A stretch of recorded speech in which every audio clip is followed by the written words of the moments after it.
Indian കറൻസിയിൽ ചരിത്രപരമായൊരു മാറ്റത്തിന് reserve bank of India തയ്യാറെടുക്കുകയാണ്. നിങ്ങളിപ്പോൾ ചിന്തിക്കുന്നുണ്ടാകും, UPIയും digital പേയ്മെൻറ്റുകളും വന്നിട്ട് നമ്മൾ പണത്തിൻ്റെ ഉപയോഗം കുറച്ചല്ലോ എന്ന്. എന്നാൽ കേട്ടോളൂ, ഡിജിറ്റൽ വിപ്ലവം നടക്കുമ്പോഴും ഇന്ത്യയിൽ കറൻസി നോട്ടുകളുടെ ഡിമാൻഡ് കുറഞ്ഞിട്ടില്ല എന്ന് മാത്രമല്ല, ഓരോ വർഷവും ഇത് കൂടി വരികയാണ്. ഇതിനൊപ്പം RBI നേരിടുന്ന ഏറ്റവും വലിയ തലവേദന എന്താണെന്ന് അറിയാമോ? ഈ കീറിപ്പറഞ്ഞതും അഴുക്കു പിടിച്ചതുമായിട്ടുള്ള കോടിക്കണക്കിന് നോട്ടുകൾ വിപണിയിൽ നിന്ന് പിൻവലിക്കുന്നതും പുതിയത് അച്ചടിക്കുന്നതുമാണ്. കഴിഞ്ഞ വർഷം മാത്രം ഏകദേശം റിസർവ് ബാങ്ക് അച്ചടിക്കാനായി മാത്രം ചിലവഴിച്ചത് എത്ര കോടികളാണെന്നറിയോ? കേട്ടാൽ ഞെട്ടും. ഏകദേശം 4875 കോടി രൂപ. ഇതിനൊരു ശാശ്വത പരിഹാരവുമായിട്ടാണ് RBI ഇപ്പോൾ രംഗത്തെത്തിയിരിക്കുന്നത്. ഇന്ത്യയിൽ പ്ലാസ്റ്റിക് കറൻസി അഥവാ പോളിമർ നോട്ടുകൾ പരീക്ഷണാടിസ്ഥാനത്തിൽ കൊണ്ടുവരാൻ പോവുകയാണ്. നിലവിലെ ഔദ്യോഗിക വിവരങ്ങൾ പ്രകാരം RBIയുടെ സബ്സിഡറിയായ BRBNMPL ഇതിനായിട്ടുള്ള ആഗോള ടെൻഡർ വരെ വിളിച്ചു കഴിഞ്ഞു. എന്താണ് ഈ പ്ലാസ്റ്റിക് കറൻസി? ആദ്യം തന്നെ ഒരു കാര്യം വ്യക്തമാക്കാം. പ്ലാസ്റ്റിക് നോട്ട് എന്ന് കേൾക്കുമ്പോൾ നമ്മുടെ ക്രെഡിറ്റ് കാർഡോ ഡെബിറ്റ് കാർഡോ പോലെ കട്ടിയുള്ള ഒന്നാണെന്ന് വിചാരിക്കരുത്. ഇത് സാധാരണ പേപ്പർ നോട്ടുകൾ പോലെ തന്നെ വളരെ ലൈറ്റ് വെയ്റ്റ് ആയിട്ടുള്ള, എളുപ്പത്തിൽ മടക്കാനൊക്കെ കഴിയുന്ന നോട്ടുകൾ തന്നെയാണ്. അപ്പോൾ നമ്മളിപ്പോൾ ഉപയോഗിക്കുന്ന നോട്ടുകൾ നിർമ്മിക്കുന്നത് സാധാരണ പേപ്പർ കൊണ്ടല്ല, പകരം 100% പരുത്തി ഉപയോഗിച്ചാണ്. എന്നാൽ പോളിമർ നോട്ടുകൾ നിർമ്മിക്കുന്നത് BOP അഥവാ ബാക്ഷ്യലി ഓറിയന്റഡ് പോളിപ്രൊപ്പലൈൻ എന്ന് വിളിക്കുന്ന ഒരു പ്രത്യേക തരം പ്ലാസ്റ്റിക് പാളികൾ ഉപയോഗിച്ചാണ്. 1988 ഓസ്ട്രേലിയയാണ് ലോകത്തിൽ ആദ്യമായി ഈ പോളിമർ നോട്ടുകൾ അവതരിപ്പിച്ചത്. ഇന്ന് UK, കാനഡ, ന്യൂസിലൻഡ്, വിയറ്റ്നാം ഉൾപ്പെടെ 50ലധികം രാജ്യങ്ങൾ ഈ സാങ്കേതിക വിദ്യയിലേക്കൊക്കെ മാറിക്കഴിഞ്ഞു. ഇപ്പോഴിതാ ഇന്ത്യയും ഈ ഒരു വിപ്ലവത്തിലേക്ക് ഔദ്യോഗികമായി ചുവടെടുത്ത് വയ്ക്കുകയാണ്. ആദ്യഘട്ടത്തിൽ 10 രൂപ, 20 രൂപ തുടങ്ങിയ ചെറിയ ഡിനോമിനേഷനുകളിലാണ് RBI ഈ പരീക്ഷണം നടത്താൻ ഒരുങ്ങുന്നത്. കാരണം സാധാരണക്കാരുടെ ഇടയിൽ ഏറ്റവും കൂടുതൽ കൈമാറ്റം ചെയ്യപ്പെടുന്നതും പെട്ടെന്ന് കേടുപാടുകൾ സംഭവിക്കുന്നതും ഈ ചെറിയ നോട്ടുകൾക്കാണ്.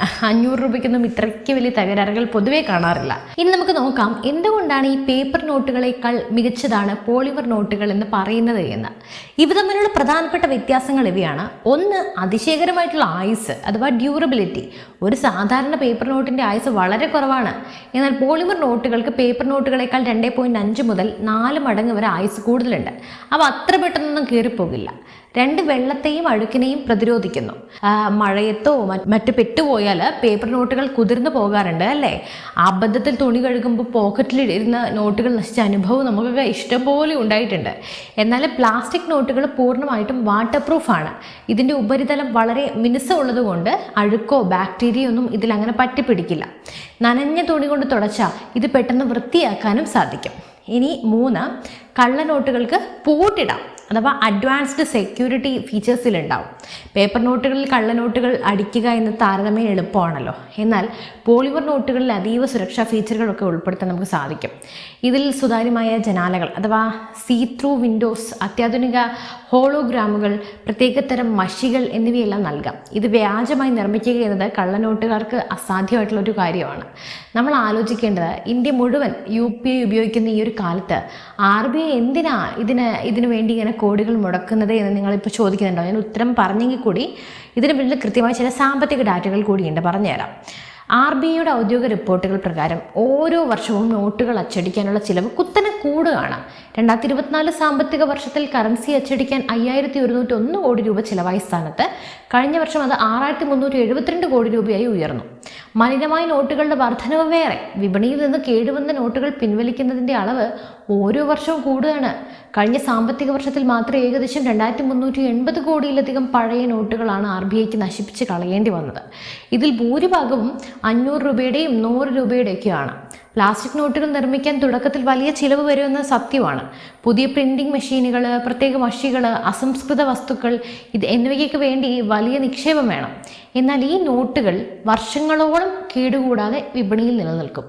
ആ കാര്യം കൊണ്ട് തന്നെ വീണ്ടും വീണ്ടും ഈ നോട്ടുകൾ അച്ചടിക്കുന്നത് നമുക്ക് പൂർണ്ണമായി ഒഴിവാക്കാം. ആ വകയിൽ നമുക്കൊരു തുക ലാഭിക്കാം. ഇത് ദീർഘകാലാടിസ്ഥാനത്തിൽ രാജ്യത്തിന് ആയിരക്കണക്കിന് കോടി രൂപയുടെ ലാഭം ഉണ്ടാക്കും. കൂടാതെ നോട്ടുകൾ അടിക്കുന്നത് കുറയുന്നതോടെ പരിസ്ഥിതി ആഘാതവും കുറയും. ഈ നോട്ടുകൾ പഴയതാകുമ്പോൾ റീസൈക്കിൾ ചെയ്ത് മറ്റ് പ്ലാസ്റ്റിക് ഉൽപ്പന്നങ്ങൾ നിർമ്മിക്കാനും സാധിക്കും. ഒരു വശത്ത് ഇത്രയധികം ഗുണങ്ങളുണ്ടെങ്കിലും പോളിമർ നോട്ടുകൾ ഇന്ത്യയിൽ നടപ്പിലാകുമ്പോൾ ചില വെല്ലുവിളികളും RBI നേരിടേണ്ടതുണ്ട്. അതിനെക്കുറിച്ച് കൂടി നമുക്ക് പറയാം. ഒന്ന്, മടക്കാനുള്ള ബുദ്ധിമുട്ട്.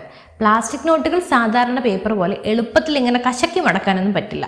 ബലമായി മടക്കിയാൽ അതിൽ സ്ഥിരമായി ഒരുപാട് പാട് വീഴാൻ സാധ്യതയുണ്ട്. പിന്നെ എണ്ണാനുള്ള ബുദ്ധിമുട്ട്. ഇവയുടെ ഉപരിതലം വളരെ മിനുസായതുകൊണ്ട് നോട്ടുകൾ പരസ്പരം ഒട്ടിപ്പിടിക്കാനുള്ള സാധ്യതയുണ്ട്. ബാങ്കുകളിലെയും ATMകളിലെയും കൗണ്ടിംഗ് മെഷീനുകൾ ഇതിനനുസരിച്ച് മാറ്റേണ്ടി വരും.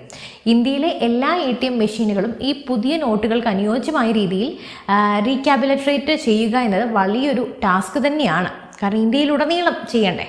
പിന്നെ കാലാവസ്ഥ. ഇന്ത്യയിൽ കടുത്ത ചൂടും ഈർപ്പമുള്ള കാലാവസ്ഥയിൽ ഈ നോട്ടുകൾ നിറം മങ്ങുമോ എന്നതും പരീക്ഷണത്തിലൂടെ മാത്രമേ കണ്ടെത്താൻ സാധിക്കൂ. നൈജീരിയ പോലെയുള്ള രാജ്യങ്ങളിൽ ഇത്തരം കാലാവസ്ഥ പ്രശ്നങ്ങളൊക്കെ റിപ്പോർട്ട് ചെയ്തിട്ടുണ്ട്.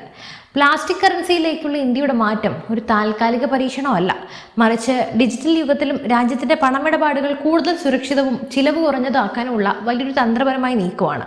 ലോകത്തെ ഏറ്റവും വലിയ ഡിജിറ്റൽ ട്രാൻസാക്ഷൻ നടക്കുന്ന ഇന്ത്യ കറൻസി മാനേജ്മെന്റിലും ഈ പുതിയ വിപ്ലവത്തിന് തുടക്കം കുറിക്കുമ്പോൾ ഇത് ഇന്ത്യൻ സമ്പദ് വ്യവസ്ഥയ്ക്ക് നൽകുന്ന കരുത്ത് ചെറുതായിരിക്കില്ല. ഇന്ത്യൻ കറൻസിയിൽ വരാൻ പോകുന്ന ഈ വലിയ മാറ്റങ്ങളെക്കുറിച്ച് അപ്പം നിങ്ങൾ എന്താണ് ചിന്തിക്കുന്നത്? പ്ലാസ്റ്റിക് നോട്ടുകൾ വരുന്നത് നമ്മുടെ ദൈനംദിന ജീവിതത്തെ എങ്ങനെ ബാധിക്കും? നിങ്ങളുടെ അഭിപ്രായങ്ങൾ തീർച്ചയായും താഴെ കമൻറ്റ് ചെയ്യൂ. മറ്റൊരു വിഷയമായി വീണ്ടും എത്തും വരെ നന്ദി. News desk IBN Malayalam.